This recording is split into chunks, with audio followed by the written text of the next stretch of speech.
Dan and Anna in a second. The goal of this brief session is to review the amendments on the project proposal for 2410 and then approve it and remember, you just need a simple majority vote for approval, but I don't see any reason that we won't get a full unanimous vote here too. So Dan, Anna, are you ready for us?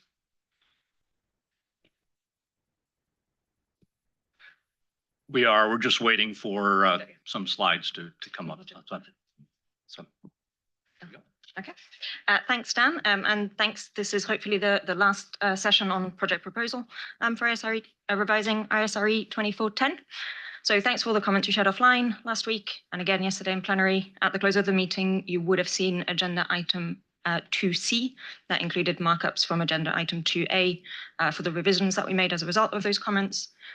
We haven't had any significant concerns with any of the changes, so we just got a couple of slides to run through what we thought were the changes of most significance, and then a couple that maybe you saw that we hadn't made. So to start with, in terms of changes, the first was just actually finding a place to add that description of how we use the term interim review engagement in the project proposal itself, purely to really highlight that in the context of the project proposal, it captures engagements to review interim financial information that are performed by the auditor of the entity's financial statements. And that included the introduction of a sentence in paragraph 2. A number of you had raised that point, so thanks for that reminder of clarifying to add that clarity.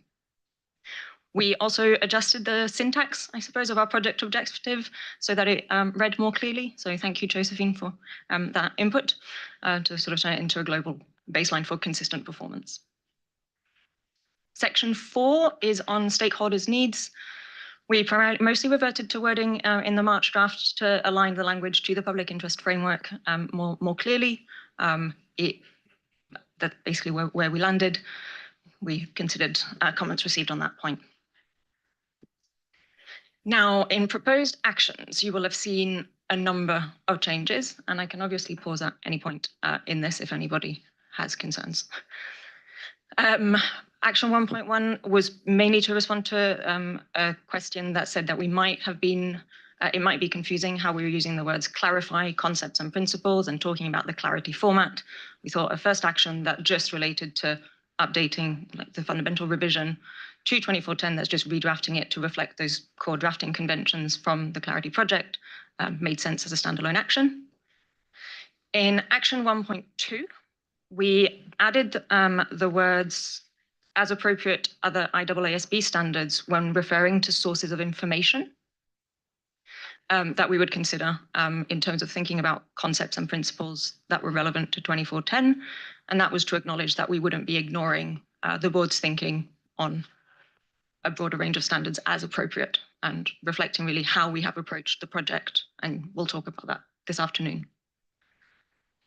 In proposed action 2.1, we added a reference to also bearing in mind in the context of thinking about proportionality, a reference to the applicable financial reporting framework that would apply to interim financial information, because we recognize that there are often differences to financial reporting frameworks that apply to annual financial statements. And we felt it worthwhile to just make sure that it was clear that we also would have that in mind as we thought about what we did. And then 2 other actions that we made some changes to. The first was, as a couple of you pointed out, including a reference to fraud-related matters in the context of the interim review report. Didn't make sense given other changes that we had made since the March project proposal. And so we removed that reference. So now it only refers to thinking about, for example, as example, the impact of going concern, potentially, to the interim review report. And then in proposed action 4.3D, we've added a little d, and this was to reflect questions about this issue that seems to come up around what of procedures that are performed in the interim review engagement compared to those that you might perform either concurrently or somehow for the purpose of the annual audit specifically, really just thinking about what clarifications may be needed in revising the standard. The biggest change that probably will excite more of you is the change that we've made to the project timeline. In the other interim paragraphs, we've not really changed much. So you'll have seen that the proposed draft now accelerates the timeline by, I want to say 9 months. Yeah, if my maths is right, by 9 months. And so all of the dates have been adjusted as follows. They still are, the introduction sentence to the timeline table still very clearly says that, you know, this may be subject to change depending on what we find out as the project progresses. And is always sort of subject to resourcing, other work plan priorities, and the like, and also whatever comments and feedback we get first on exposure, and as we sort of develop the ED and so on. It is, I would say, a tight timeline, but it fits in with due process requirements in terms of how many times we might present full drafts and so on. So I'll stop there. Okay. We- Last couple. Yes, just a couple of points that I wanted to highlight that we didn't make that maybe you might have hoped to see, purely just to clarify the rationale on those. The first one was a couple of you had made some suggestions to add other items in proposed action 2.1b, including, for example, referring to thinking about experts in the context of what the impact on 2410 is there, and various other matters. The list was never intended to be exhaustive, and really just intended to highlight the most recent actually completed projects that had been completed by the IAASB that might have an impact on an interim review engagement. And so it's not to say that we won't be thinking about circumstances in which an auditor, in performing an interim review engagement, may choose to engage an expert for any purpose. We just didn't adjust the list that was non-exhaustive. And the other point is we didn't make any changes relating to sort of key audit matters. We thought that, well, for two primary reasons. The first one is that there's a minuted decision from the March board meeting that's in the minutes that says explicitly, that records the board's decision to not explore this in the project already. Some of us in the project team were a little bit concerned that by explicitly saying we were not going to explore one topic, it may raise questions in terms of clarity of, well, is everything that you might possibly consider included in the project proposal unless it's explicitly excluded? And so just thinking about this whole notion of, well, we've got a non-exhaustive list of things we will think about. In some other circumstances, we just thought it might not be clear what we specifically call out or don't call out. And the other thing was that ultimately we also felt that we could be clearer in the explanatory memorandum that would accompany the exposure draft about the basis for not having considered key audit matters in the development of the exposure draft, so that that could address feedback. And we can also be very clear and point to the minuted decision in the outreach that we will be planning to do, and so on, as we go through the development of the ED and the finalization process. So I think that's it. I appreciate I probably spoke incredibly fast. I'm trying to time myself for the 15 minutes. So I'll pause now, and Tom, I'll just turn to you if anybody had any questions on any of it, and otherwise to take on. Any questions or comments? Wendy, then Josephine. So my comments are all positive with one question. I know from the volume of edits and observations that I sent in as a project board member, and I've seen Robert's as well, that there was an incredible amount to digest, and you did an awesome job in addressing all of them. And even in your very fast points this morning, I was concerned that something was brought up about the CAMs, but your explanation is great. So I think we're in a very good place. I have one question, and it's tied into something we talked about earlier, and I think we've made a deliberate evolution in terms of using the word cost benefit, and I acknowledge that that's not an active, some boards do that, we do not. And I just want to confirm that the intent is that it's covered in project output and impact in section 7, that it's not explicit, but that's implicitly where it is.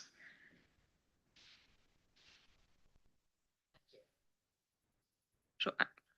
I can answer that to an event. And so, yes, in terms of project output and impact, ultimately, when we are evaluating the impact of our standards, that is something that is very much in our mind. So it is implicitly in there. The other way, obviously, that we measure the impact that it says in that section, that is how we do it, is thinking about the qualitative standard setting characteristics of most relevance to the project objectives. And those are also in the scope section and specifically highlighted there. So all of those characteristics inherently have embedded within them an element of consideration of cost benefit. So.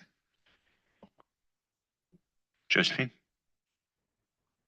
Thank you. I just wanted to say thank you for addressing my comments, and I think you've done an excellent job. It was already in really good shape anyway, so sorry you had to chop and change things around, but it looks great. Thank you.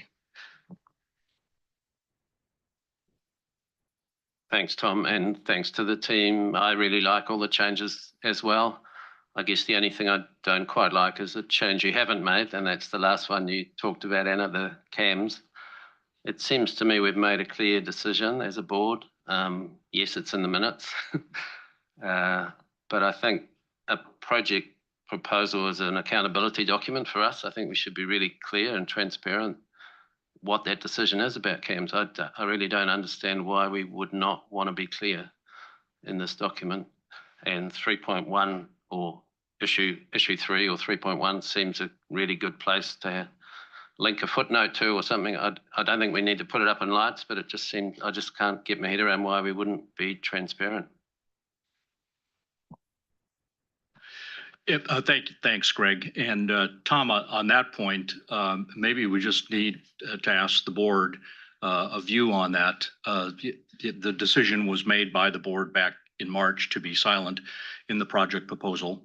And if the board would reaffirm that and might agree with Anna's point of explaining the rationale in the explanatory memorandum, then the project proposal can carry on as it's drafted here. But if the board does have a view similar to Greg's, that maybe there should be a bit more transparency about that decision in the project proposal, we do have an alternative that we can show the board. So it's completely up to the board, Tom, in terms of which direction they would like to go. So, by a show of hands here, I think you heard Greg's rationale for his point of view. Who would like the project proposal to remain as is as it relates to this topic? Raise your hand. I think the board has spoken on that. So your point is noted, Greg, for the minutes, and also we will ensure that it becomes part of the discussion in the explanatory memorandum. Okay, Makika. Thank you, Tom. Yes, I had thank you so much for the quick revision. First of all, to the project team, and then I fully understand. And then following Dan's explanation yesterday, if including prepared in the table over paragraph 12 in affected stakeholders, I'm okay to leave your the final decision to the project team if the substantive engagement doesn't change. So that is what I understand from Dan's explanation. But for your information, I'd like to share again why I believe the preparers are affected in terms of this 2410. I have 2 points, and the first one is this is because interim reviews, and unlike audit, I think there are more spaces where interim reviews are not regulated.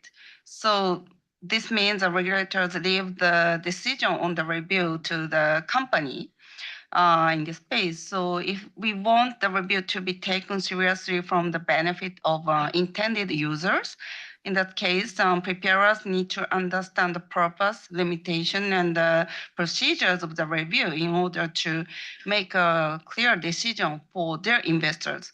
So that is one thing. And the second thing is this relate to the maybe the investors' expectation, because yeah, so in a voluntary space, what I hear from investors is that they would really understand and hear from companies why they ask reviews to auditors or didn't ask review to them, especially from those charged with governance, because to ensure the credibility of the company they invest in. So in this sense, I think the preparers are the center of the communication hub in terms of the review. So that is why I thought it's they are already affected in terms of this interim review standard. Yes, but Dan, you promised that the preparers will be involved in your outreach, and also that I know you are more experienced than me. So yeah, I respect whatever final decision will be to the project team. I'm really respect your decision, but I hope my perspective can help your final decision. Thank you. Well, thank you, Makiko. And clearly the project team appreciates the importance of preparers as a stakeholder group. The board, I think, was comfortable with the table in paragraph 12 back in March, and really, aside from you, there were other board members seem to still be happy with this table representing the stakeholders that would be most affected by this project. But the project team will, in planning any outreach during the exposure period or after, making sure that we think about ways to engage with preparers, taking into account the very helpful comments that you've just made. Thank you. Okay, so I think people are comfortable with the project proposal from that perspective, and we'll just ensure that we reflect that in our outreach. Any other comments on the project proposal? Are we ready to approve the project proposal? Before we do, I should call upon Mark. Any observations before we go to approval of the project proposal? No, nothing specifically. I was very happy and with the quick turnaround by the staff. I thought you did a great job, as has been said, in incorporating all the discussion yesterday. Personally, as a former preparer, I would like to see reference to the preparers in the section that we just discussed.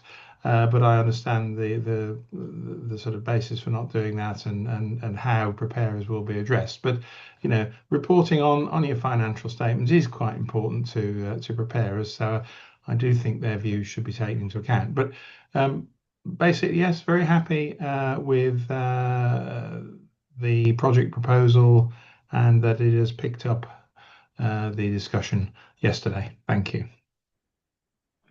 Thank you. Okay.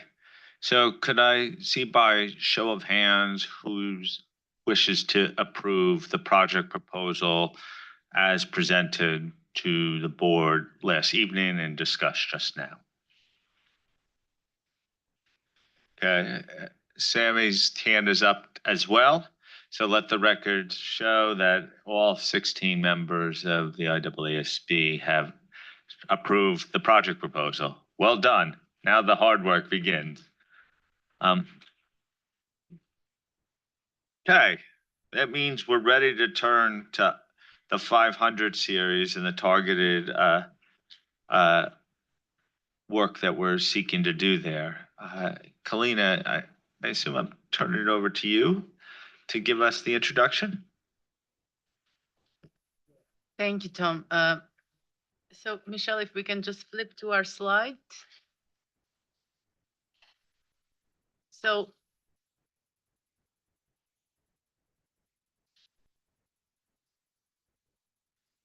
the 500 series project, just wanted to say our project team is myself, Henken and Natalie, and we also have Josephine and Greg, who are our project board members, working with us, kicking off the information gathering on this project.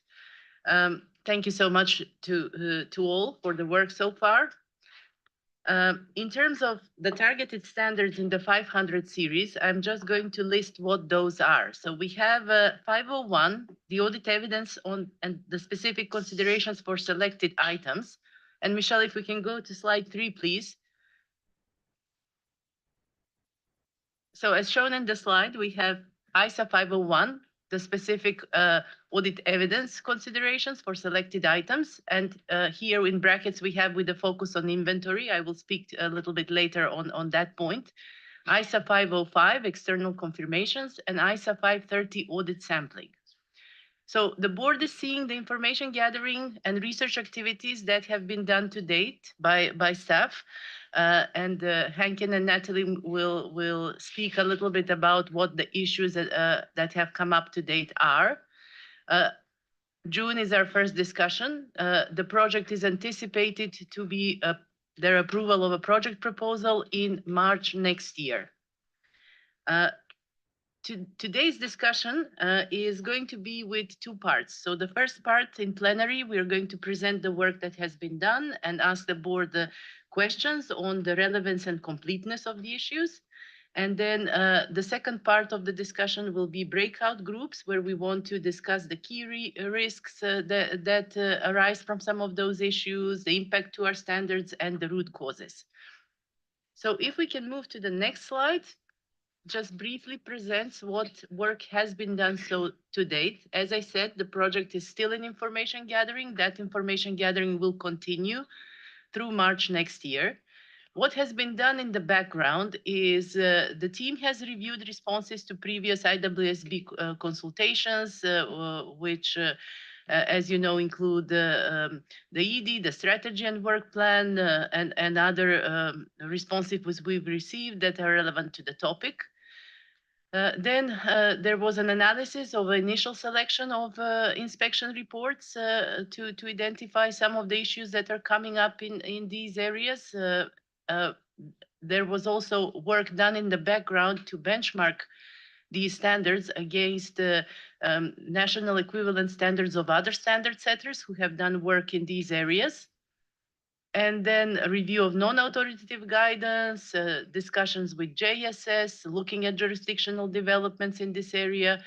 And alongside some of the discussions that audit evidence and risk response has been doing, there is also dedicated discussions with firms and regulators and others on the topic of the 3 standards that we are looking at.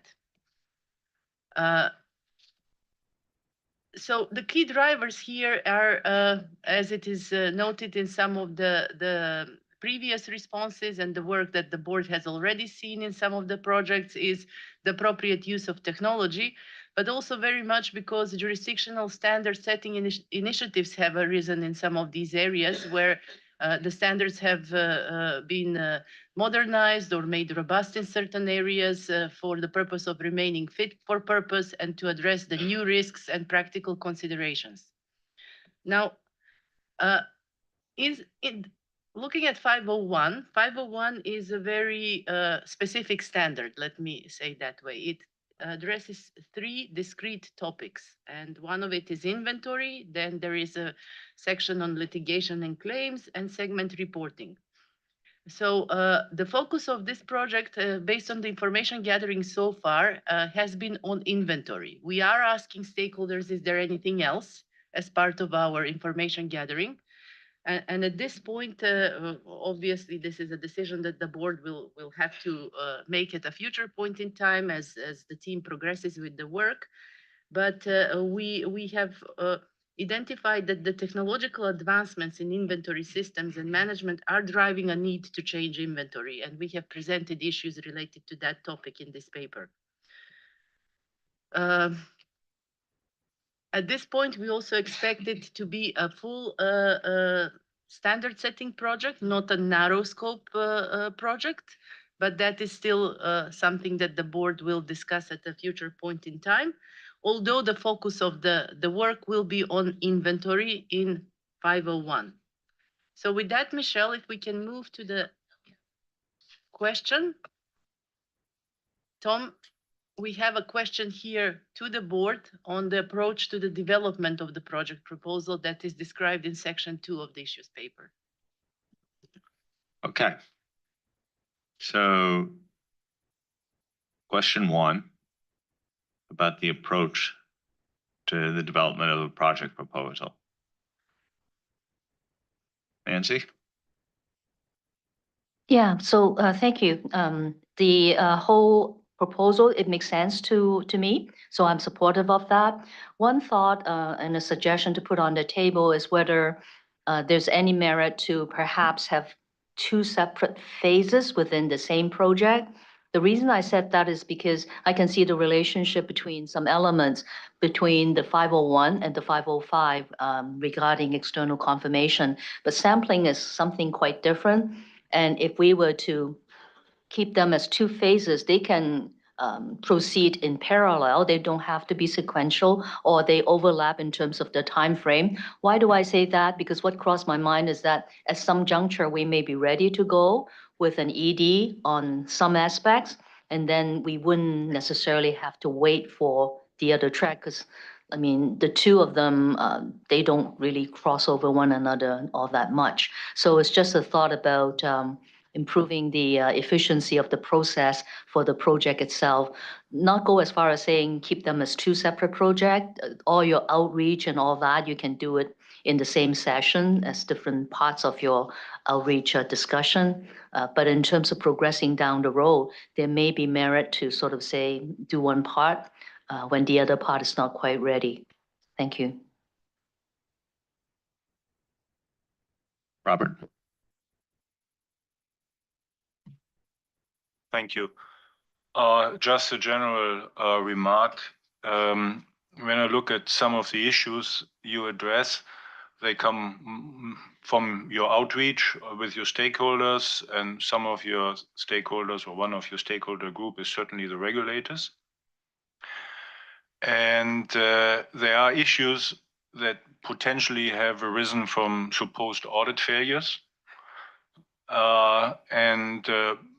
The question I have is, before making suggested changes in the standards, do you have performed, or who has performed an analysis whether these audit failures result from not applying the standard, or do they result from a deficient standard? And just if the latter is the case, then we should really deeply involve in changing the standard. I will address some of these issues in my comments later on when we get to the specific changes discussing. Thank you. Okay. Bill, you had your tent up. Thank you, Tom. I was up and down just on the issue of whether it's a full scope or something else. I think you've answered it. You spoke to it clearly. You said the outreach will determine what level of scope is applied. So that's why I was just wanting clarity on that. You know, I talked about this at the beginning of our meeting yesterday too. It's sort of my philosophy. We need to do the minimum amount that's required to fulfill the public interest. So we'll make this as narrow scope as it can be. I think that's the way to go forward, but it'll be led by the evidence and the information gathering of it. I feel like we could get caught up in semantics for the next. Yeah, we're clearly not. This isn't at the scale of the work we're doing on audit evidence and risk response. We're trying to be pretty targeted in whatever we do here. And there's a reason that we're putting this series on our agenda, because we've gotten some comments in our engagements, and particularly these are germane to our technology focus at the board. Wendy, then Ada. Thank you, Tom, and thank you to the project team. Just a couple broad comments, and I will also give some detailed comments later within the various sections. I also agree with Nancy on some sort of phasing, because I don't want one aspect to hold back another. And I particularly thought confirmations would be a need for speed, given that there's been some other standard setters that have put out some exposure drafts. We could leverage off of that. The only other point I wanted to raise, because you did answer the full scope question, the only other point I wanted to raise is I wasn't sure if doing sampling here without materiality made sense. So I wanted, perhaps we could explore whether or not in phasing it, and I don't want to add to your workload, but I don't see how we look at sampling without materiality. Thanks. Ada? Yes, thank you, Tom. So I was going to remind the board of your comment you made yesterday as to the minimum effort necessary. So that's out of the way. I also feel that 530 is a bit of a different animal than 501 and 505. And and listening to what Nancy said and what Wendy said, well, and I entirely agree, one shouldn't hold up the other. Once we're ready with one, we can move ahead. So whether we call it phasing or otherwise, but I think we need to keep an open mind for it. And initially I was thinking, well, 530 maybe a separate project, but I can be convinced either way, I think. I guess, other than noting that we could do that at any time during the project and make a decision, I don't necessarily think we need to decide that we need to phase anything yet. In my mind, that's something we have full discretion of the board. They are separable standards, just like inventory element is separable out of 501. So it's like, I think that's a good thing to keep in mind. But then we could always figure out whether we should hold one back or not and move the others forward. But it seems like it would be premature to assume that's the case. I don't know. Do people agree with that basic point? It's a tool and we do that lots of times. Nancy? Well, I guess so long as we don't feel that we're held back. If the project team at some stage came back and say, for whatever reason, the sampling stuff is ready to go, but not the other part, and that the board has that leeway and not be restricted because of an approved project proposal, then I think it's all semantics, right? We don't actually have to have phases. So it's just wanting to maybe lodge the point that let's keep an open mind on not having things being held back if some parts are more ready to go and it's logical to proceed that way. We could always put that in the project proposal too, that when we get to it about the phasing is that at any particular junction, the timing of a particular section, particular standard may be accelerated or decelerated based upon what we've learned and where we are as a board. Kalina? I just wanted to say, yes, we can remain open-minded, and this is what we intend to do. We are very early in the scoping process. Some of the caution that we've heard from the JSS is these are short, tactical standards. Be mindful how much of methodology related prescriptive things need to come in or not come in. So until we do the work and until we scope the project, and the actions will scope the project and what they are they standard setting? Are they something else? We have also other tools in our toolbox, so we won't know what makes sense. So definitely remaining open-minded, but at the same time, very early days to be saying something more specific to the board. Okay. Billy? Tom, I just wanted to respond specifically to Robert's point, and that is definitely something that the team has also been thinking about in terms of, with these standards, and for that matter, any standard, is it a performance issue? Are auditors simply not doing what they're supposed to be doing, or is it a deficiency in the standard that is contributing to a performance issue? So we have actually highlighted that lens specifically in our outreach with regulators. And as you would have seen from the timeline, the idea is also after this initial input from the board, we will continue with outreach. We will only come back in December. So we will definitely continue to apply that lens, especially when we reach out to regulators. Sammy, I didn't mean to forget you.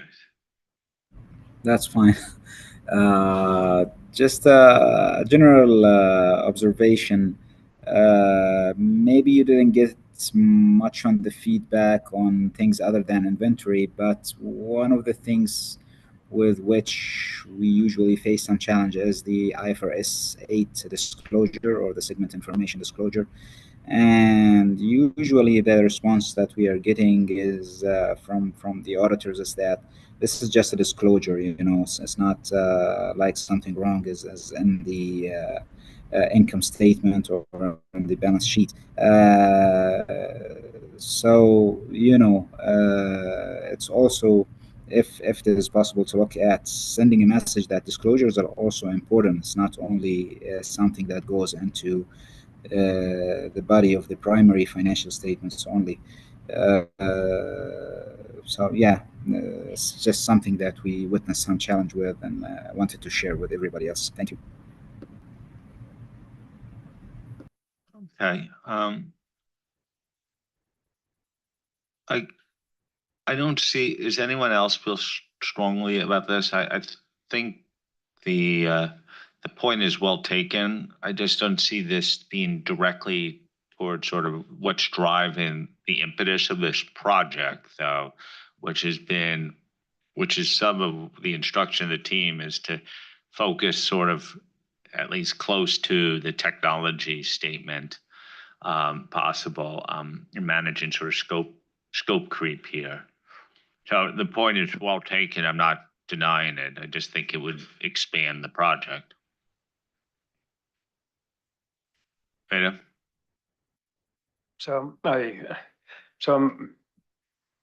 I recognize the comment, Sami, but I think that is the significance of the disclosure comes in through 315.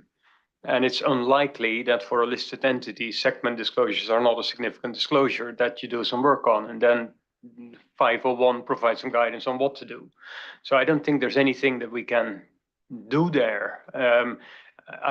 There's education probably in the sense of this is likely a significant disclosure and needs to be treated as such. Or not? Thank you, Tom. In general, I think the project is right. However, in my view, this standard seems to be very detailed and also principle-based. So I would like to read as a driver of the project to make sure that the standards stay principle-based during the development. Thank you. Michelle?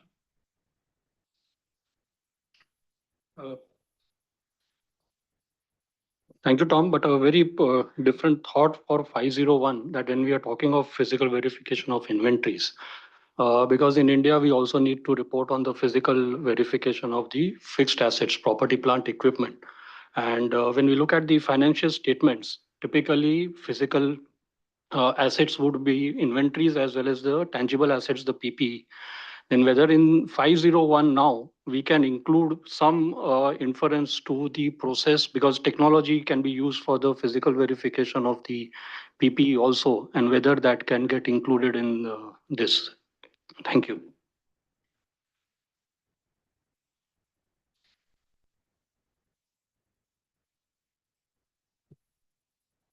Yes, on the segment reporting, yes, we've also heard from speaking with some stakeholders that it's an important area to highlight in our standards. Hernan, yes, the standard is principle-based, and we heard similar caution at the JSS to remain principle-based and not prescriptive. So we thank you for reinforcing that message. 501, yes, it's about inventory because of the specific topic. We have to look at it and whether it comes up more prominently in the feedback.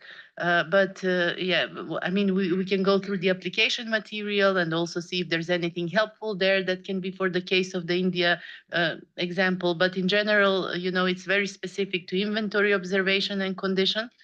So that would be expanding to another topic, which we are not here at. We'll continue to explore it, but at the moment we haven't heard a global need. So we'll look at that one, have it in mind. Thank you for raising. Okay. So I think you got support for the approach. Can we move to the next section?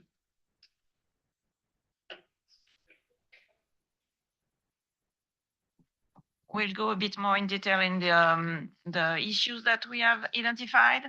So we'll start with ISA 501 and with the focus on inventory. So we have identified two drivers. So the first one is the need to address the increased use of technology in entities management of and in audit of inventory. And the second one that we'll discuss after is the need to clarify and enhance the auditor's work effort related to the existence and condition of inventory. So with the driver on technology, we have identified two issues that you can see in the slides. So issue number one is linked to the advancements in the application of technology in inventory management processes and system, like perpetual inventory system, warehouse management system, that have influenced the frequency and design of inventory counts. So those changes introduce new or changing risk of material misstatement, like system accuracy and data integrity, access control and user management, or system configuration and integration. We have a second issue, which is linked to the remote observation of the existence and condition of inventory. With the growing use of those remote observatory tools that appear during the COVID mainly. So we have heard from information gathering that 501 may lacks of authoritative material addressing the use of remote inventory tool in inventory count, and lack of clarity whether attendance at physical stack count can include the use of remote observation tools. So we now want to hear from you on those first issues, and question two for you, Tom. Thank you. Okay, input on question two.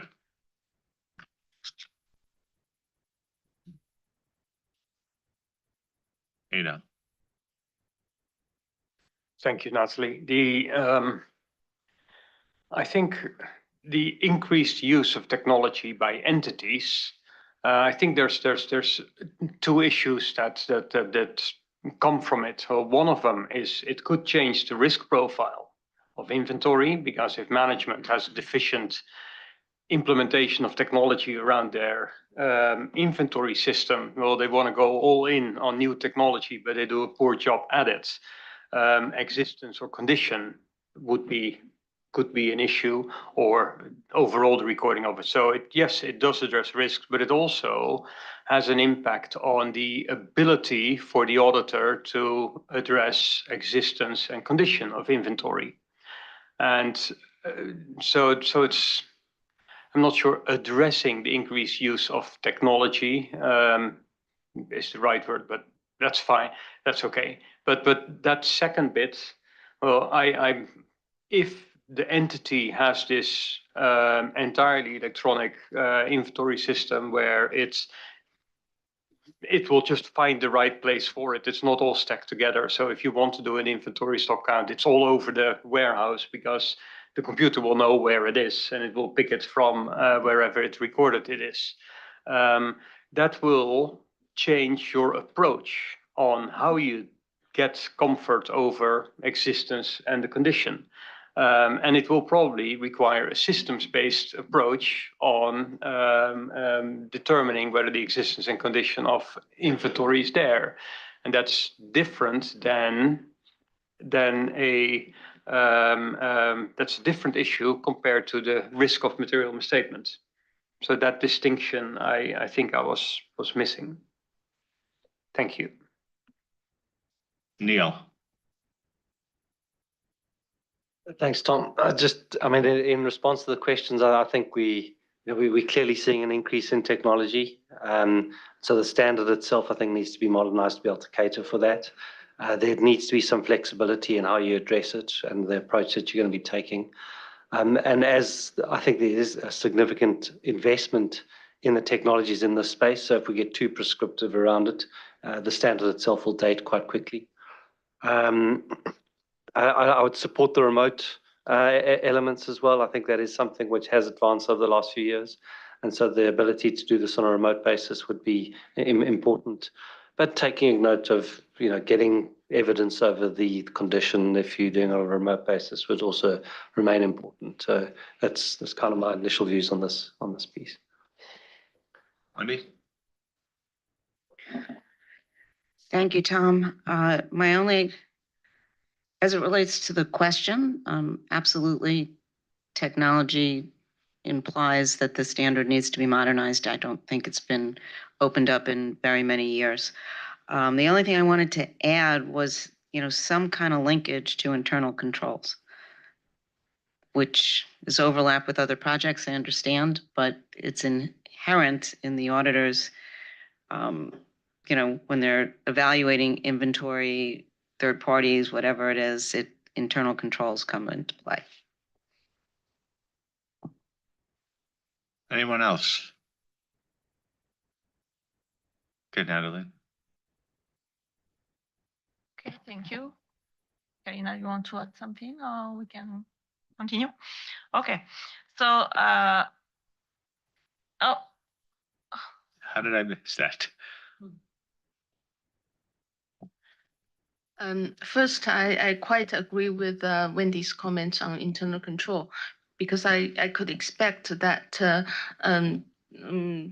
partially because of the advancement in entities quality inventory management system, we might encounter the situation where the test of control becomes essential. That means we might not be able to obtain sufficient appropriate or the evidence without testing control. So we need that linkage back to 330. And another comment is that I would suggest that we, in the revision to 510, we provide more examples about what does it mean that the observation of stock count is impractical, because the current examples given in 510 is very limited and not quite reflect those practical problems we have in practice. Thank you.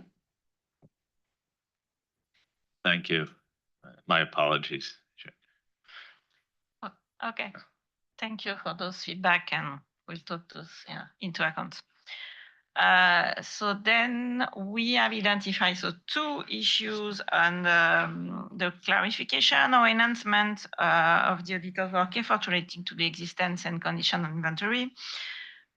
So the first issue is about the auditor's responsibility regarding the existence and condition on inventory under the custody of a third party. So we have heard from information gathering that they are challenging in obtaining sufficient appropriate audit evidence from the auditors, including the lack of understanding of the internal control at third-party service provider and the over-reliance on confirmations from third-party service providers. And we have observed from benchmarking that analogous auditing standards are more prescriptive regarding procedure to perform when material inventory is under the custody of third-party service provider. And we also have issue number 4, that is about challenge identified in obtaining sufficient and appropriate audit evidence regarding the existence and condition of an inventory when testing inventory movement between interim count date and year-end, when testing the accuracy and completeness of period-end inventory listing reports, or in obtaining evidence on frequency, completeness, and accuracy of cycle counts for perpetual inventory systems. So we have question 3 on those issues and to have your feedback on that and if you see other issues. Thank you. Josephine. Thank you. On the whole, I'm very comfortable with this. The only thing I would say is that the stock model is still based on materiality in the standard and not risk of material misstatement. And of course, we have worked so hard to try and align our standards appropriately with 315. I do understand the material badge, but essentially the standard is saying, irrespective of your risk assessment, we just want you to focus on the operating effectiveness of the stock count and cover the 2 assertions, existence and condition. I was going to say continuance. So from that perspective, whilst I'm not suggesting we at this stage, well, we might want to think about it, but we might want to align it with the risk-based model. It really would be helpful to have some guidance that actually draws together the requirements to understand what it is we're understanding is the controls through 315 and how that risk profile connects up, which has already been mentioned already today. So I think if it's coming through generally loud and clear that there's not sufficient on the test of controls here, on the fact it is an internal control, the stock count, and that it's not really a risk-based model. We've just been told which assertions are relevant, but in a lot of cases, there'll be other assertions that auditors will deem relevant when they're thinking about inventory and how does that all fit together. So if you could bear that in mind, that would be really helpful. Thank you. Christelle. Thank you. I agree with what Josephine said. I would like just to say that in-person inspection should remain the standard approach for auditing inventory, with remote observation reserved for cases where physical attendance is impossible. But for such exceptional cases, it will be beneficial to develop more robust guidance on remote observation to ensure audit quality is maintained. And we know that there are some examples where inventory count testing is required, even when inventory is just above materiality and located across multiple sites. And therefore no risk of material misstatement exists. There may be a need to clarify what material to the financial statement means in practice, or consider using significant instead of material as the threshold for requiring inventory procedures. Lastly, some professionals in France have emphasized the need for additional guidance on conducting multi-site inventory counts, given the practical challenges and varying approaches in such situations, and hence guidance will be valuable to promote consistency in practice. Thank you.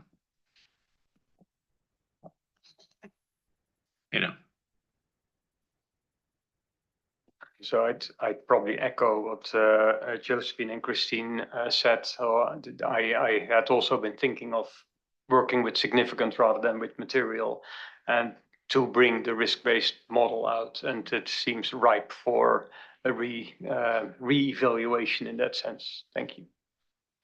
Nancy? Yeah, just want to chime in and maybe just add another point of consideration, which is the concern about over-reliance on third party. Perhaps we can also consider applying appropriate professional judgment, so not to lose that point, but also consider for two in terms of service provider, what some of the consideration might be relevant. Wendy? Thank you, Tom. I also fully agree with what Josephine said. And my only other observation is, we always have this challenge of scope creep or overlap. So I think 501 should not address the reliability of the responses that should be in 505. Thank you. Okay. Anyone else? Josephine? I got so excited, I missed another point I was going to raise. It was raised with me that that we might also want to think about multiple locations. Now, I understand exactly how 600 works in terms of inventory. You should be covered off there, but it could be something that we want to think about in the sense that, you know, you are trying to understand where to go, on what basis you're making that decision. And 600 obviously doesn't go into a great detail on that. It just does that generally.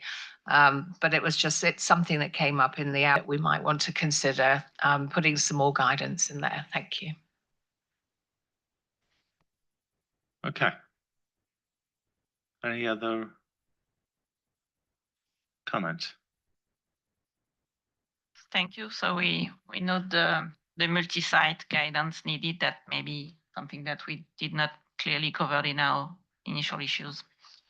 And yeah, the link with 505, 315.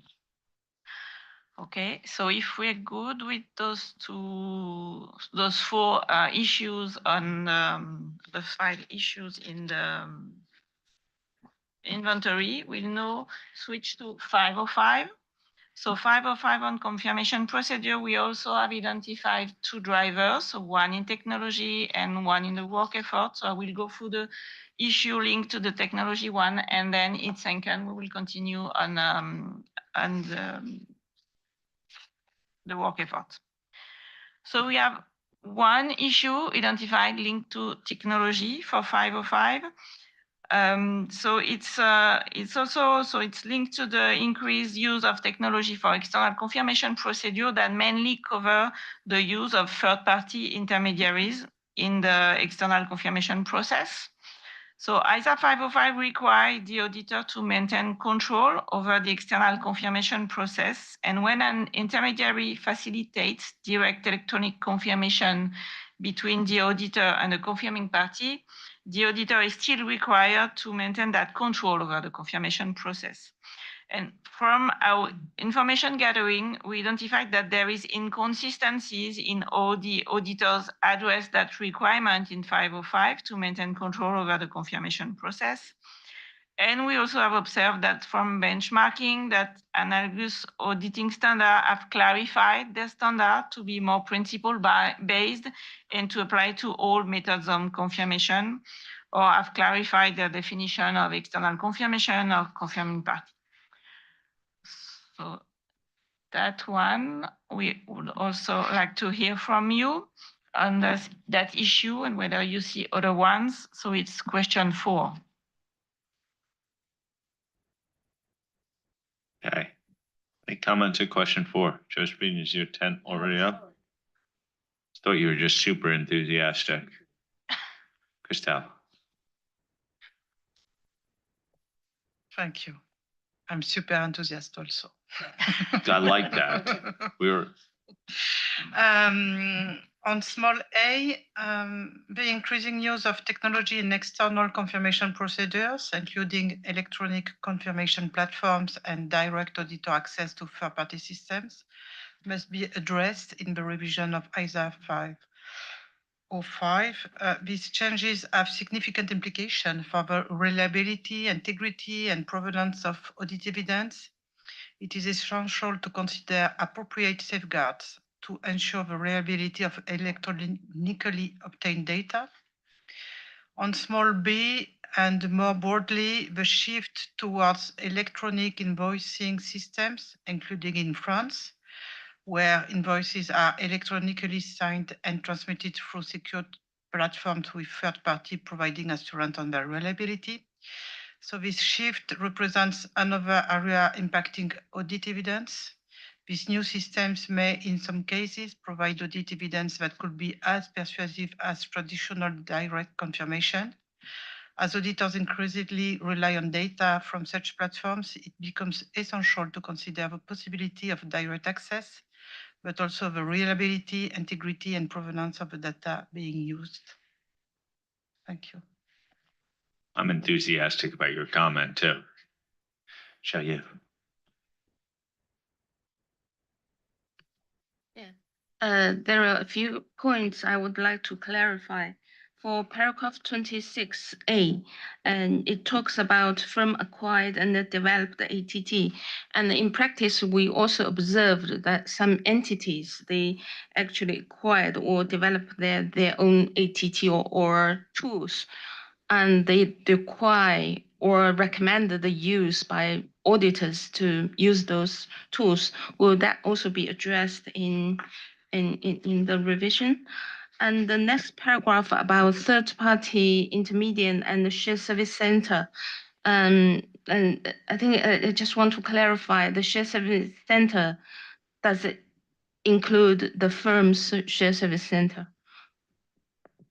I'm not sure.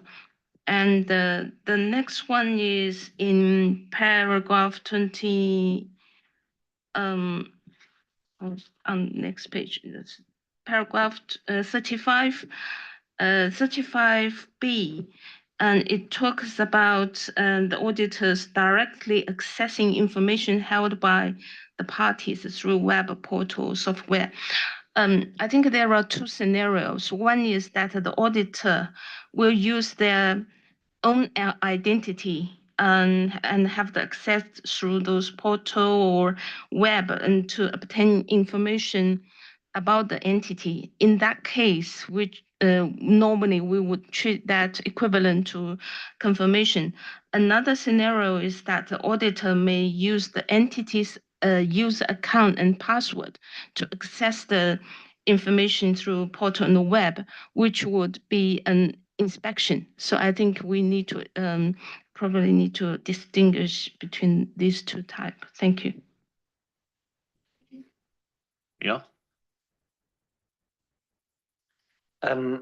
The one question around technology is what we've certainly encountered is that the different regulations in various jurisdictions mean that it's actually quite difficult to get a standardized global approach to being able to do confirmations on a single platform consistent basis. So just I think bear that in mind, that to be able to do this, whether it's in a group or consistently global, may be jurisdictional dependent.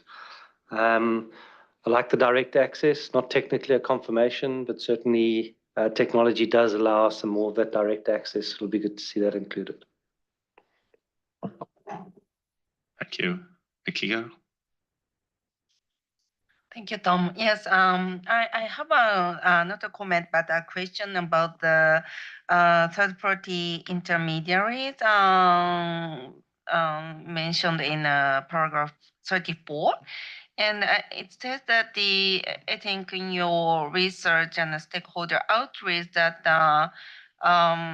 so 505 permit the auditor to rely on the use of such services with such third-party services treating service provider as service organization under ISO 402. So this means so there is so how they do instead. So if they don't how to say without trading the service providers under 402, yeah, because that is a third party provider, or that is maybe if they use something how to say maybe related how to say developed with the auditor, for example, that is traded within ISQM1, or I don't like to know how people are doing, or just doing nothing on that, or yeah, that is my question. Thank you.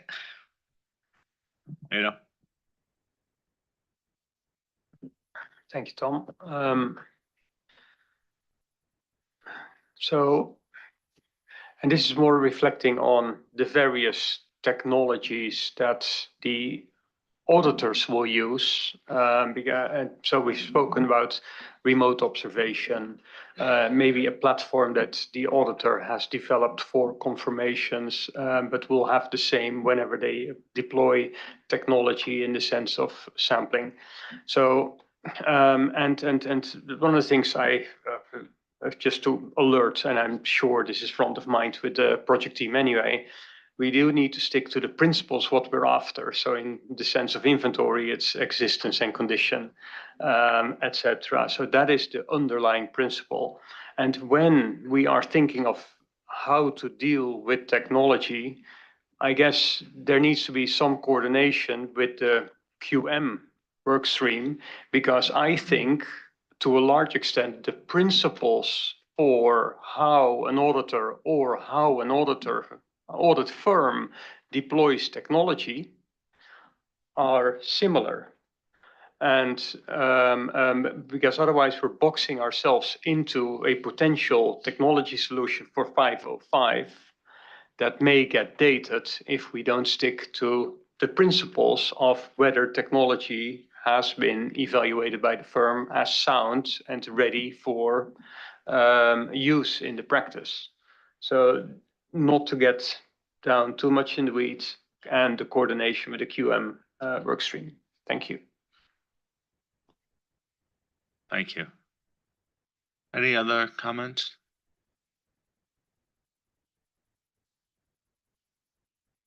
Go back to the team.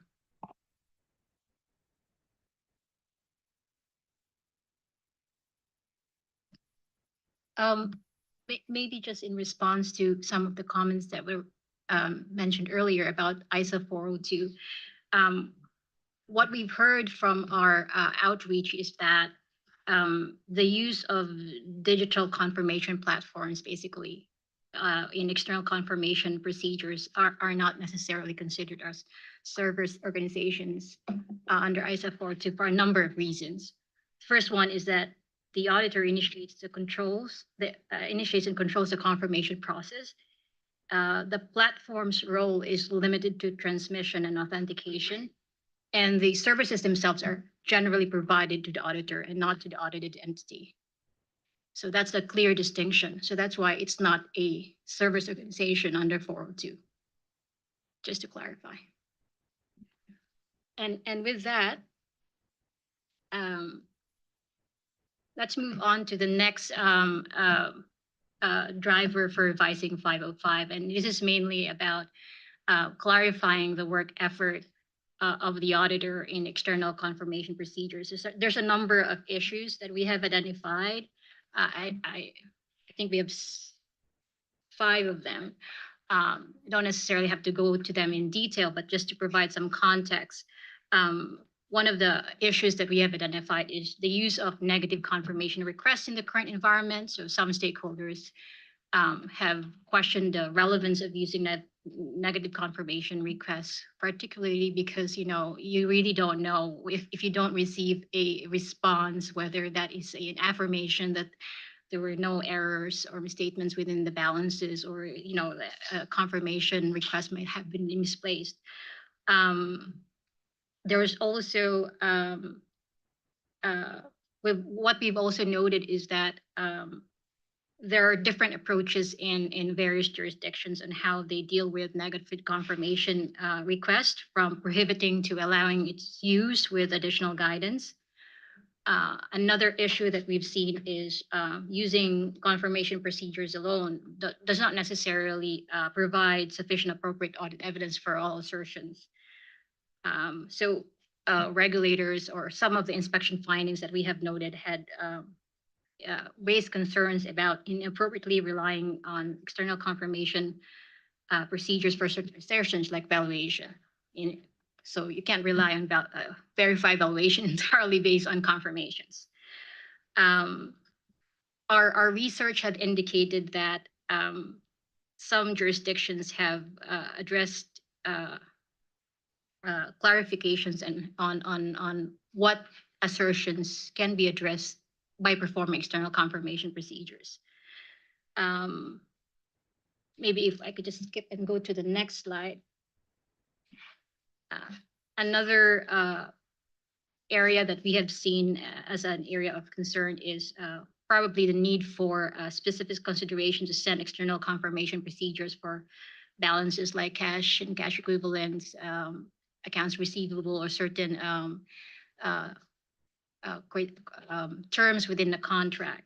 So what the need for that has been highlighted by, some of the high-profile financial reporting frauds that had occurred in the past few years. that has basically emphasized the importance of executed confirmation procedures.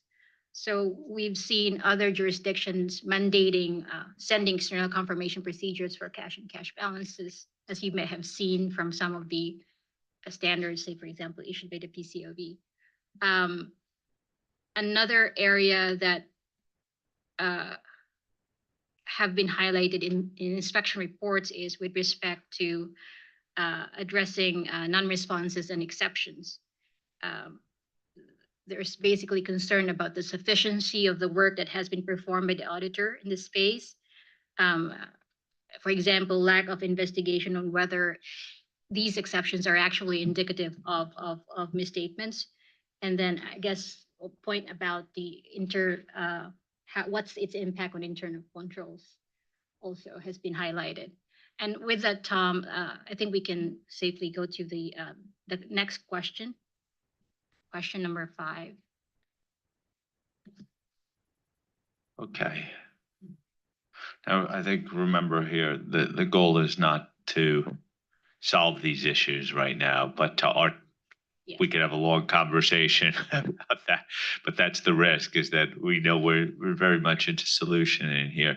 But have you identified the right issues? Have we scoped the issues properly based upon what we know today? Are we missing anything out?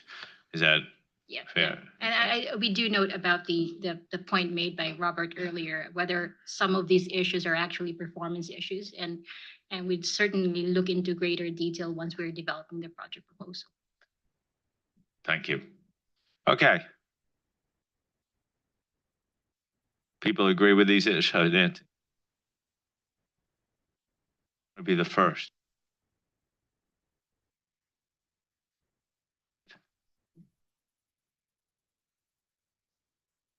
Thank you, Tom. So it's just, I guess, maybe reacting to your point about negative confirmation there.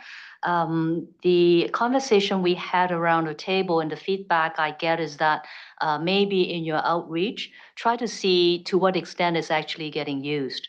Because in our jurisdiction in Canada, apparently it's not used very much because it doesn't really give you that much. And one practitioner is from a big firm, indicated that they primarily use it for auditing of investment funds. So that was seemingly the one application whereby they would use that procedure. So in other words, survey the landscape and see to what extent it's an issue, so that we don't end up spending a lot of time and effort on something that people don't really use or rely on that much. So it's just a thought as you move forward. Thank you. Okay, Wendy? Thank you, Tom. I think the issues have been pretty well identified. You have the luxury in this project of having the PCAOB and the IAASB going first, which is not usual. So you'll be able to leverage off of at least the IAASB's responses. Just to the 2 points I made earlier and precising it to here, I think this is a very important project. And I guess the other standard setters doing things, I think the FRC did something as well, makes it all that, so we have a global baseline. And then the point about where we put the reliability of the third-party intermediary is, I think, here, but twofold: the reliability of the intermediary and the reliability of the information coming from the intermediary. I think that's 2 separate things. Thank you. Robert? Yeah, we discussed this last week with my stakeholders, proposals or your thoughts. Yeah, these are now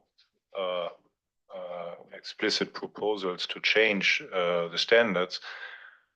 My stakeholders are relatively concerned about requirements to prohibit the use of negative confirmation, because you mentioned this in the wording, as there may be no other ways to obtain a confirmation when there's a large number of, for instance, small private customers. And we think that the requirements for the use of negative confirmation are sufficiently stringent to prevent the misuse. beyond mandatory requirements for confirmation on cash and accounts receivable could or should be an issue for ISA 330 and not ISA 505. In addition, whether or not a confirmation is needed should be based upon the risk assessment. And again, as I said, there might be a problem with compliance with existing requirements or performance of the audit. And if we were to require confirmations for all cash and accounts receivable, this would have a severe impact.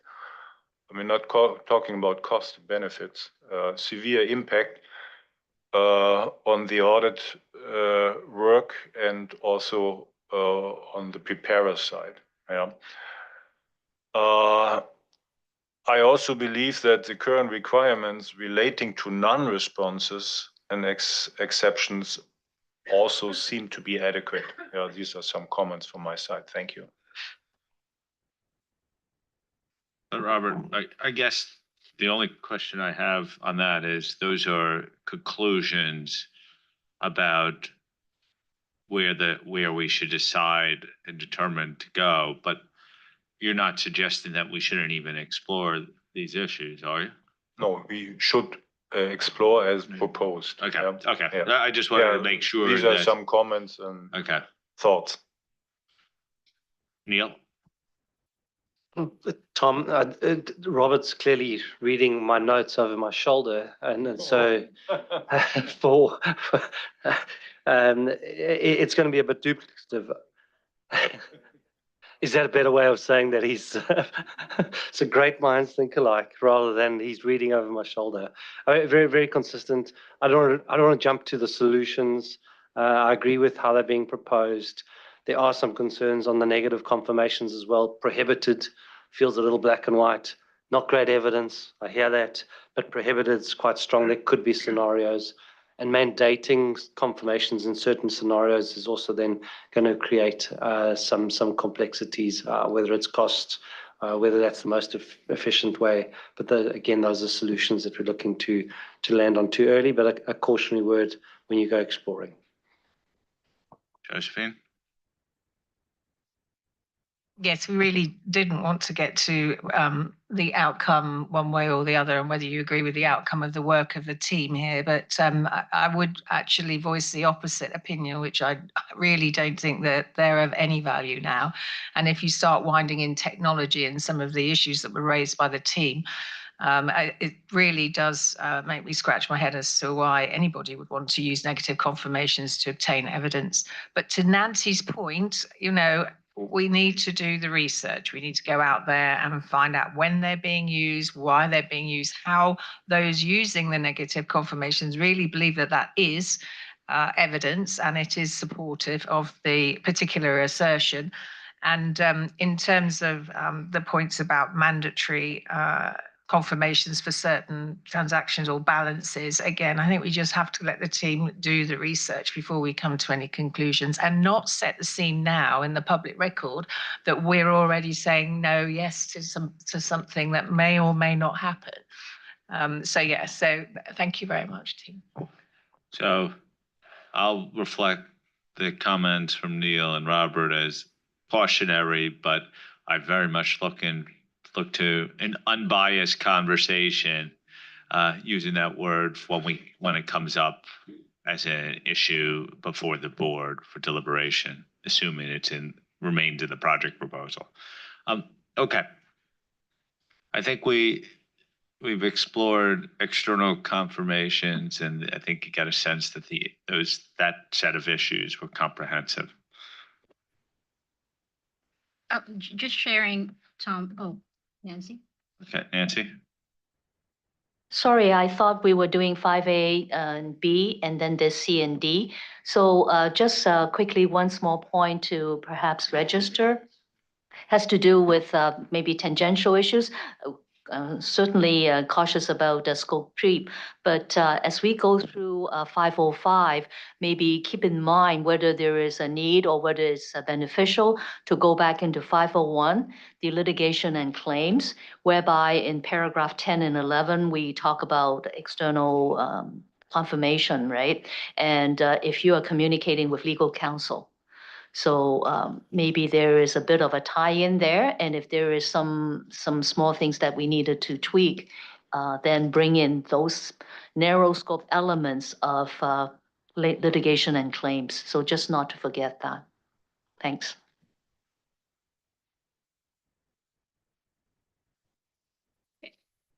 So I think we can move on to the next topic, which is on audit sampling. Appreciate all of the initial feedback that we've heard from certain board members earlier. So in this particular topic, we have two specific drivers similar to 501 and 501 and 505. It's focused on the impact of technology and enhancing or clarifying the auditor's work effort for audit sampling. So with respect to the use of technology to facilitate audit sampling, what we've heard from our sources and what we've identified from our initial research is that 530 does not reflect the evolution in practice driven by the use of technology facilitated sampling tools. For example, in supporting a more systematic and consistent determination of sample sizes and estimation of parameters. Also in supporting the customization of audit sampling based on entity-specific data and concerns around over-reliance of using technology-facilitated sampling tools. So one of the, I guess, very I guess a feedback that was shared by one of the regulators in our recent outreach is that in some of the firms that they have inspected, they have noted they've been using different types of sampling tools. But then if actually they input the same parameters, same population, it spits out a different sample size. When in fact, so these are one of their concerns about maybe consistency in how firms specifically that are using different sampling tools, whether they are, I guess, have some consistency in determining sample sizes. But I do understand that we appreciate that this is particularly an area where we really have to be very cautious that we don't basically cross the line to methodology. So it has been emphasized to us in most of our outreach activities. And with that, Tom, I think we could move on to the next question on question number 6. Josephine. Thank you, Hankin. And on that point, on 6B, I think tailoring sampling strategies based on specific characteristics of the entity's data does carry that risk of incorrect filters, parameters, or logic. So the technology that's relevant also is carrying the risk. So I think in particular with B, we need to be mindful of that. Thank you. Shaya. In terms of the use of technology, an important question here is that whether the use of technology reduce the value of audit sampling or fundamentally change the theory for audit sampling. That's the message I gathered from my outreach with practitioners in China. They are questioning with the extended use of, I still use it ATT because everybody knows. The practitioners are able to, do a lot of data analytics and identify abnormal items and cross-checking and, all different types of things with a large amount of data. In that situation, is audit sampling really valuable? Are they able to reduce their population to those which appears to be abnormal or out of expectation? That's one I think it's something we might need to explore in terms of use of technology. Another consideration also related to use of technologies is in those entities who have huge amount of transactions and the data. Use of all the sampling, coming up with even 1,000 or more, a few thousands of sample may still be sufficient in terms of obtaining all the evidence. So it probably goes to the root of,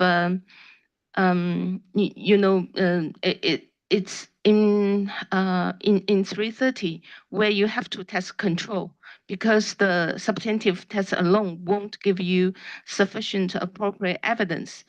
So I think I'm not sure whether this point will be addressed or enhanced in 330 or echoed in 530 as well, because in practice we did have situations where the teams say I used the sampling and come up with too many samples.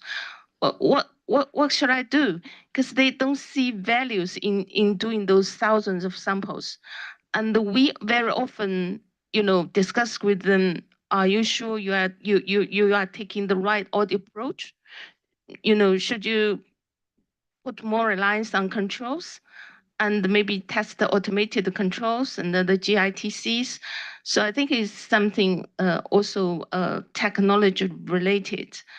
And that would lead to further is that I think it's probably a topic to bring up in the September meeting is about, the possibility or the need to introduce a conditional requirement that in current days, we might encounter situations where we will not be able to obtain sufficient appropriate audit evidence without the use of technology by the auditors. So I mean, all this sampling, this standard is very closely connected with 500 and 520. So I think when we consider the technology, we need to recognize those situations and the linkages.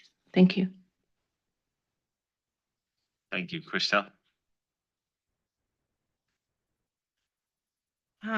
Some proposals on 530 suggest more prescriptive guidance on sample sizes due to the impact of technology facilitated sampling tools. I'm concerned that such guidance may be more of a methodology issue rather than a matter for standard setting. And overall on this project, I believe there is a risk that the standard does not remain principle-based. While inspection findings should be considered, it is important to recognize that some execution problems do not necessarily indicate a need to change the standard itself, as it was already said before.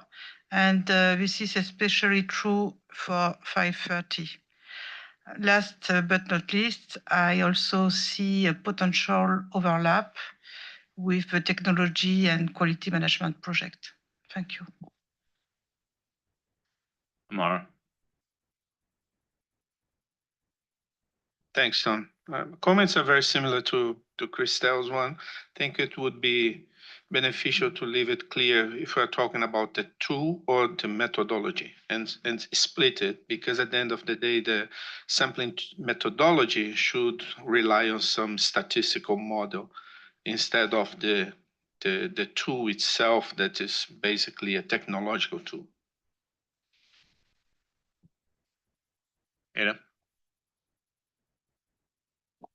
Yes, and I agree with that as well, Haro and Christelle. So and particularly here, the examples provided, it seems to be much more an issue with you're using technology, but you're not using it right.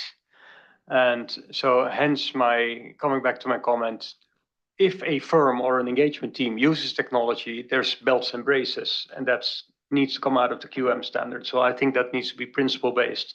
And then, of course, you also need to have a sound methodology to do sampling, and those would be the elements I would focus on rather than on these couple of examples and broaden them out. Thank you. Thank you, Tom. Similar to the previous comment, my concern is if in these cases the standard failed, the methodology failed, or people just failed. Maybe we are trying to solve something into the standard. This is not really a problem of the standard. My main concern is to remain fit and principle-based our standards. Thank you. Yeah. Thanks, Tom. I mean, I think one of the things is it could be solved in guidance rather than standard setting. One of the things I'd like to put on the table for the team to explore is whether this is audit and assurance. If some of the sampling considerations may also apply to assurance engagements, to see if that's something to explore. Josephine? Thank you. Just listening to the conversation, one of the things that I was thinking about is wherever we get to, I think we need to make it very clear in our outreach. We're talking about the situation where the auditor has already chosen sampling as their particular technique, further audit procedure. So a decision about whether you might be able to test the whole entire population through a use of a technical tool is not, we're not in sampling. Now, we're not in 530. And it's really important as well that even though there is that technology, there is technology out there that can make things more effective and more efficient, there are thousands of audits that go on today that still use sampling and stick very closely to sampling. And so it's not, I would really recommend we don't ever suggest that we're going to ditch this standard or whether it's any use to anyone, because it really is today and it's used very much today. So it's more about just articulating that, because otherwise what you might find is when you do the outreach, you suddenly find yourself in a conversation which has got nothing to do with 530 and nothing to do with sampling and the issues around sampling. So that's just a caution, really. Thank you. Wendy? All right, I completely agree with you again. So sticking with sampling, as I said earlier, it's hard to pick your sample size without materiality. So I don't know how we're gonna weave that in, but I wanna put that out there as well. The updates for consideration as it relates to technology facilitated sampling tools seem appropriate. But I would caution against requiring the use of technology and or eliminating haphazard or random, because that still goes into the basic standard. I do applaud documentation. This sampling documentation has been an issue for auditors and an issue for inspectors for a very long time. So any kind of clarity on that, and it could be in the standard, it could be in non-authoritative guidance, and could certainly be in the application material. So I'm not sure where to go with the use of ATT to interrogate or analyze the entire populations, because I agree with what Josephine just said. I don't think that the entire population aspect is sampling. It's just testing 100% of the population.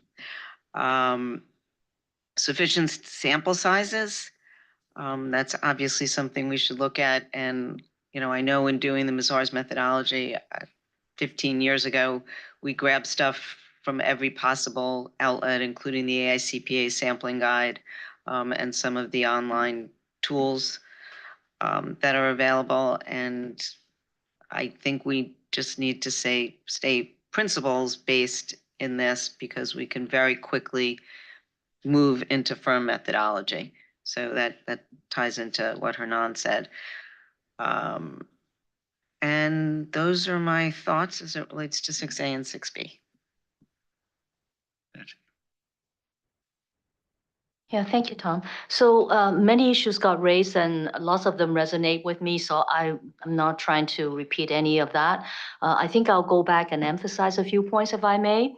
That root cause analysis is going to be important. So I think it goes back to the point that over there, Robert and you have been raising, like what's the problem? Because if you don't define the problem properly, you can't find the right solution to it, right? So is it a performance issue or is it a standards issue? So I think it is important, whatever challenge we face, try to understand. And sometimes it's easy to identify root cause. Other times it might take a bit of time. So that's one.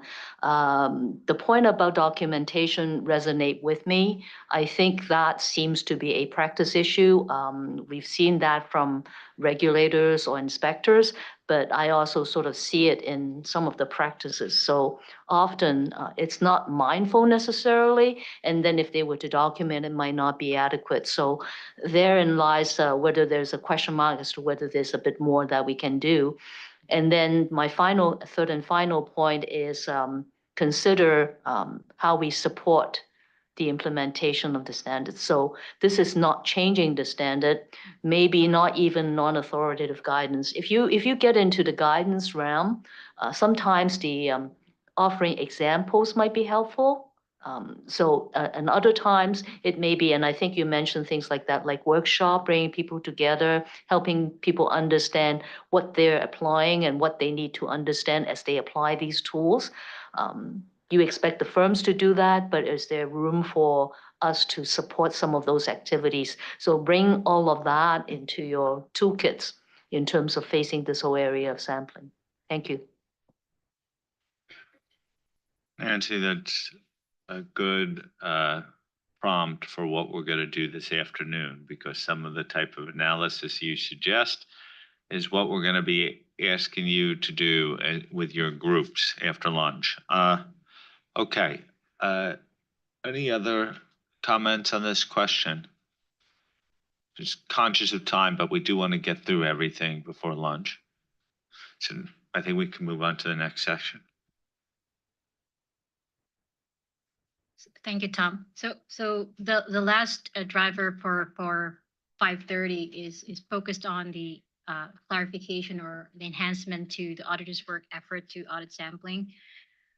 There are a number of issues in here, but recognizing the time, I just want to focus on a couple of topics. So one of the things that we have identified is with respect to issue number 12, the application of audit sampling when you're investigating exceptions identified from interrogating or analyzing entire population using automated tools and techniques.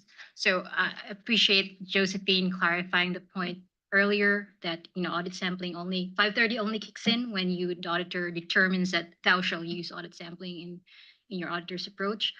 But we've there is some guidance out there issued by the IAASB that when you're interrogating 100% of the population and it spits out an inordinate number of exceptions. When I say exceptions, these are items that may be indicative of a misstatement or a deviation for test of controls. So you could actually, our current guidance is that a FAQ actually provides that you could use sampling. You could apply audit sampling to that body of exceptions. So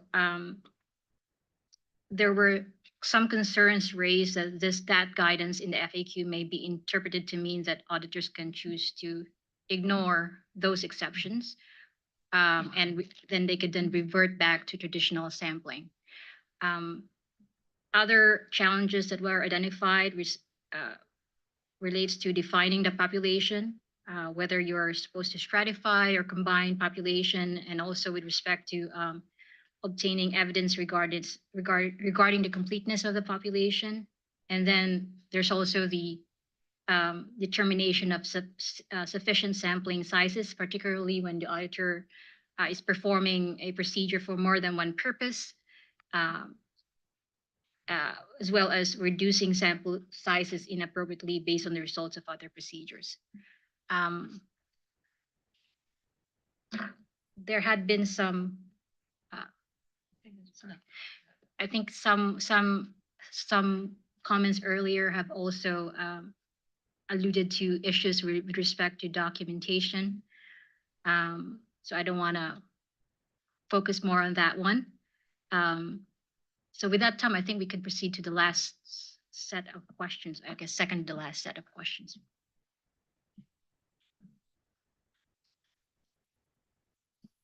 Okay, has the team adequately identified the issues here and scoped them sufficiently for our information gathering purposes? Josephine? So, did some outreach on this one. On issue number 12, generally there's disagreement with using 530 sample deviations for investigations on the basis set out in the paper that it's attempting to unsee what the auditor has already seen. We think using guidance regarding the nature and causes of deviations from 530 may be helpful. However, the key is that the auditor does need to analyse that population. If there are too many deviations, then a different risk profile and approach to the population might be needed. On issue 14, inappropriate reduction of sample sizes substantially based on the results of other procedures. Now, this is a concern as the auditor has already made a choice. They've already gone through the process that in response to risk, there will be an increase in the use of other substantive procedures directed at the same assertions and so forth. And the effect on the sample size will therefore be to reduce it, but this cannot be reduced further based on the results. This was really worrying to us because the auditor has already determined what level of detection risk they want and what they're going to tolerate. So what we'd like to see is some more guidance in this area to make it absolutely clear. And there's only one more on issue number 17, where you've got challenge, which we already talked about, challenges related to documentation, audit, sampling. I would concur that this is actually one area, particularly in relation to enforcement cases, where documentation is lacking quite significantly. And I say particularly in relation to enforcement cases, so definitely an area that we support. Thank you. Jayu?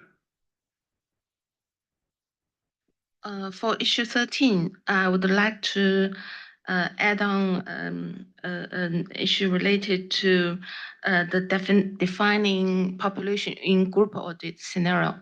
The ISA 600 talks, I think in the application material, there are a few paragraphs talking about the common controls or the controls related to centralized activities and the possibility of consider financial information across a few components as one population.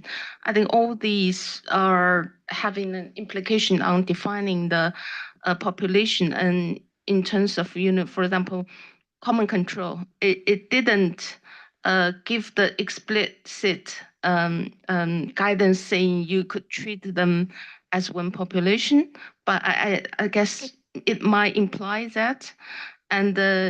And in terms of the financial information across components treated as one population, then what's the conditions or considerations for auditors to come to this conclusion? I think all these need to be aligned back to maybe some application guidance in 530. Thank you. Ada? Thank you, Tom. So I recognize the issues that are presented to us. Maybe just a word of caution, because some of this may very quickly go into methodology, and that may be because we're paying attention to matters that go wrong, and that maybe may drive a desire for the IAASB to develop a methodology around sampling that firms then can readily apply. I'm not sure that's where we need to go. Or I am quite sure that's not where we need to go.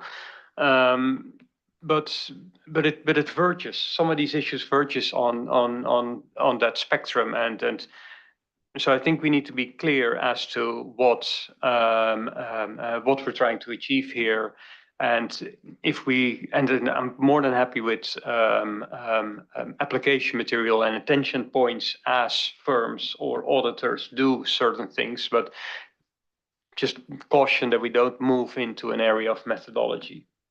Thank you.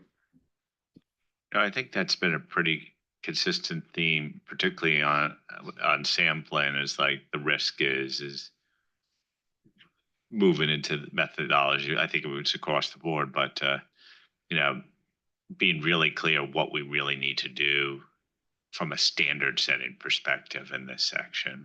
And I think the issues will allow us in the explorations to be tightly defined on that by the time we get to project proposal, hopefully.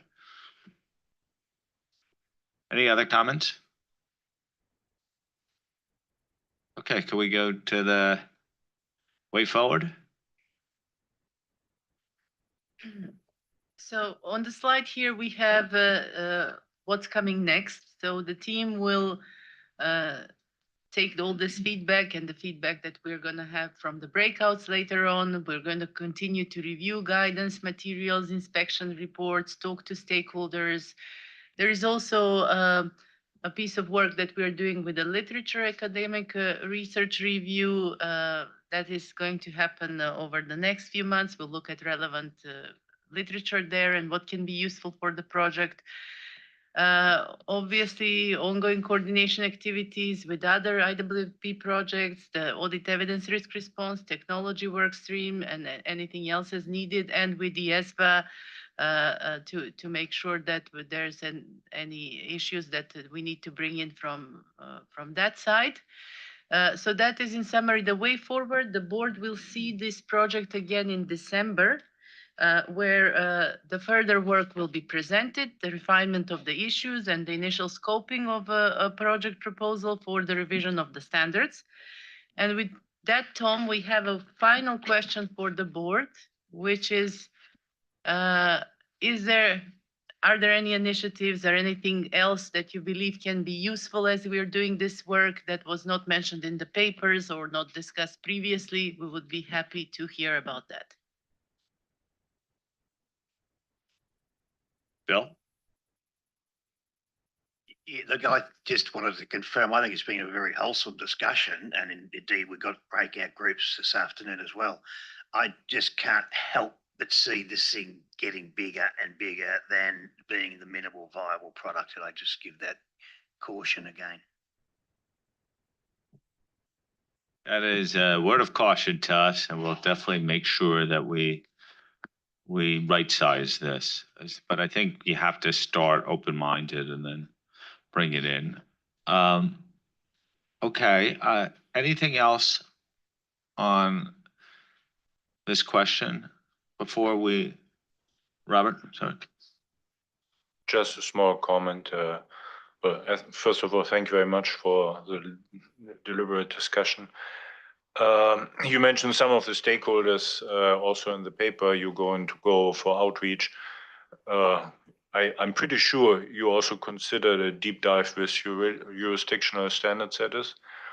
They might have some additional guidance on sampling already in place. Thank you. Mark? Yes, I've been following the discussion as best I can. I just have one comment on the review of 501 and the fact that you're just looking at inventory, and I know that's because the sort of technological change affects largely inventory. But I wonder if it would be advisable to look at the other aspects of 501 as well at the same time, just to see if there's any change required there, because you tend to sort of not get two bites of the cherry with these things, and people seeing revisions to 501 would be quite disappointed, I think, if there were further revisions on the other topics, down the line. And the other thing I would say on the way forward is I would like to see on this project outreach to users of financial statements, specifically mentioned in the proposal, to try and understand what their expectations are around this. And also outreach to preparers, because I think, as has been mentioned, You know, to the extent that there's going to be change in audit sampling procedures and audit evidence and so on, that is going to be of direct relevance to preparers, because of course they're the ones who have to sort of set up the confirmations, etc., and they will be mindful of anything that might increase the cost, frankly, of the audit. So I definitely want to see specific outreach as best you can to preparers and users. That was it from me. Okay, obviously during our outreach, other topics may arise, which we will certainly bring to the board, including, you know, when we speak to people about 501 and inventory, we'll see whether there's noise, but, you know, 501 really, I think it's important to think about it in basically 3 standards in one. I don't know why they created it this way. It certainly predated my time, but it could be 501A, 501B, and 501C.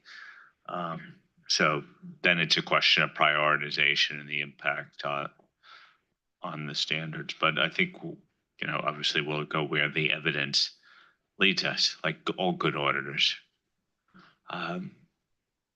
Okay, anything more to say on the project, or do you want to give us a little bit of what's coming up in the private breakouts? Yes, sure.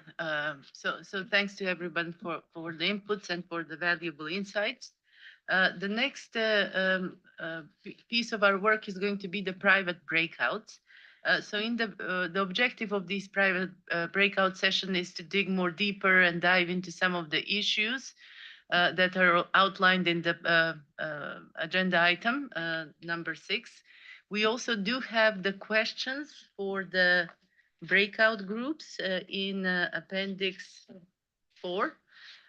Not all groups will discuss the same questions.